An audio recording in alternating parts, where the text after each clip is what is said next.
Ya, sebelum kita lanjutkan kembali duel yang di Lunch Talk ini, kita akan kemudian memberikan informasi kepada Anda bagi Anda yang belum mengetahui bagaimana peraturan ataupun wacana yang dikeluarkan oleh Gubernur DKI Jakarta Basuki Cahayapurnama berikut ini. Jumlah pelanggar jalur bus Transjakarta terus menunjukkan peningkatan. Menurut data Polda Metro Jaya, pelanggar jalur bus Transjakarta antara 30 Oktober 2013 hingga 17 Juni 2014 tercatat sebanyak 39.462 kendaraan. Pemerintah Provinsi DKI dan Polda Metro Jaya sejauh ini terus berupaya mensterilkan jalur tersebut. 25 November 2013 lalu, Pemprov DKI dan Polda Metro Jaya sepakat menjatuhkan sanksi denda maksimal Rp500.000 kepada para pengemudi kendaraan yang masuk ke busway. Pengawasan terhadap jalur bus Transjakarta akhir-akhir ini terkesan berkurang.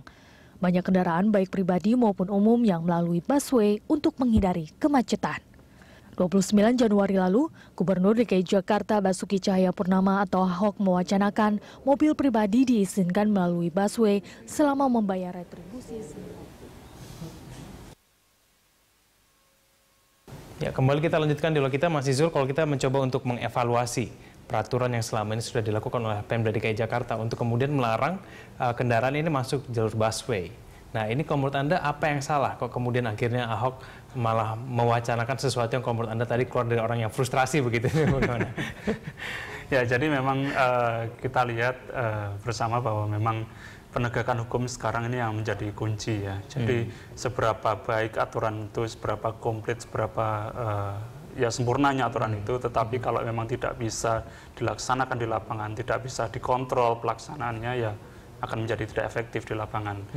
Lebih baik peraturan itu sederhana, simpel, tetapi aplikatif gitu, sehingga impact-nya kepada masyarakat, bagaimana dia mengatur kehidupan sehari-hari masyarakat di lapangan, di jalan itu berjalan dengan baik. Nah, sekarang aspek controlling itu yang tidak berjalan, aspek pengawasan, aspek penegakan hukum inilah yang saya pikir perlu ditingkatkan. Karena apa? Karena jumlah pengendara sekarang bertambah. Setiap harinya kan pengendara mobil dan motor itu luar biasa besar, ribuan tiap hari bertambah kendaraan baru di Jakarta ini. Artinya apa? Artinya sistem pengawasannya harus ditingkatkan, tidak bisa lagi mengandalkan sistem manual, tetapi mengandalkan sistem yang berbasis elektronik. Kita dengar bahwa pernah Polda Metro Jaya mewacanakan tilang elektronik ya. Jadi tilang elektronik ini tidak lagi mengandalkan aparat kepolisian secara fisik hadir di jalan, tetapi mengandalkan semacam kamera CCTV, terus kemudian di-capture pelanggar itu dari plat nomornya, kemudian tilang disampaikan ke rumah alamat pemilik kendaraan itu. Dan ini yang saya pikir harus dikembangkan, tentu saja diimbangi dengan database kepemilikan kendaraan yang baik. Gitu. Ini kan yang diterapkan di negara-negara maju. Kita melihat banyak kota-kota besar di dunia ini yang mungkin jumlah polisinya tidak terlalu banyak yang seliweran di jalan ya, tetapi mereka cukup efektif dalam mengontrol para pelanggar lalu lintas yang ada di jalan. Parkir sembarangan pun juga bisa ditilang secara elektronik gitu. Nah, ini dendanya ini yang kemudian digunakan untuk memperbaiki fasilitas jalan raya tersebut. Apakah itu lebih efektif untuk membuat pasti efektif untuk membuat busway lebih steril begitu? Ya, ini kembali ke masalah bukti empiris di Indonesia belum ada. Nah, ini yang kita harapkan segera direalisasikan, ada kerjasama intensif dari Pemprov DKI dengan Polda Metro Jaya untuk menerapkan itu. Ambillah 1 atau 2 lokasi untuk pilot project, katakanlah untuk, kan sekarang ini kayak parkir liar itu ada 5 wilayah, 5 lokasi di 5 wilayah menjadi pilot project. Salah satunya katakanlah di Kalibata, di dekat Kalibata City itu menjadi salah satu pilot project. Kalau mau benar, mau menerapkan sistem tilang elektronik, coba dulu di sana. Tiap kali kendaraan yang parkir di sana di capture plat nomornya, kemudian dikirimkan surat denda secara elektronik pula. Jadi tidak harus mengandalkan tenaga secara fisik. Karena kalau semuanya serba manual, tentu saja pasti aparat kepolisian akan kewalahan gitu loh. Karena untuk menertibkan sekian banyak, sekian juta orang tiap harinya itu bukan hal yang gampang memang. Baik, berbicara mengenai tidak perlu ada petugas yang di situ, Pak Ahok ini juga rencananya kalau misalnya betul, jadi mobil boleh masuk dengan membayar 50.000 menggunakan konsep e-money begitu katanya. Jadi dia masuk menggunakan semacam gardu otomatis, orang yang mau membayar menggunakan e-money bisa masuk, yang tidak bisa masuk. Nah ini bagaimana? Nggak mungkin menurut saya, nggak mungkin, jelas itu. Yang pasti kalau dia nekat menjalankan itu, mungkin yang terjadi akan terjadi pemakzulan di politik ya. Dia akan siap-siap kehilangan jabatannya. Apakah risiko politisnya dia sanggup menanggung sedemikian besarnya gitu.